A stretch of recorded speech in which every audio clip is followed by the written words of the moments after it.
karamɔgɔ aw dan tɔgɔ Mali kɔnɔ Mali kɔ kan farafinna ni farajɛ la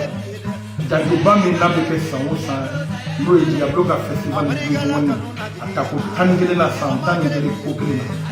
bolodara ka bɛn avril kalo tile 9 a bɛ daminɛ o la ka tile 11 a bɛ tun cɛ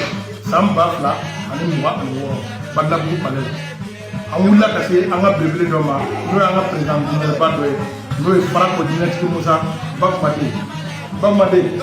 ne Diablo ka cikan ye ka na président d'honneur ya kati ka na di ma parce que minnu tɛ san sɔrɔ ni juru tɛ n'i y'a mɛn festival dɛmɛbagaw de b'a la aw minnu y'an dɛmɛbagaw ye ka na bonya ta k'a di diyara ye i da sɔrɔ Nam diyara ne ye Nam u da sɔrɔ ko nin ko Nam samo sani kelen Nam ala ka ani d'a ma Ami ala ka don sa Ami a yɛlɛlen don Mali cɛ ani muso denmisɛn ani maakɔrɔba Nam an bɛɛ ka boli ka muso kɔkɔlen sɛgɛrɛ palais la Nam ka taa nin ɲɛɲɛba in k'a don hɛrɛ ka bɔ hɛrɛ Nam Nam ni Nam o de ala sigi sago sago diyara ye k'u da sɔrɔ ko nin ko ka diyara ye ma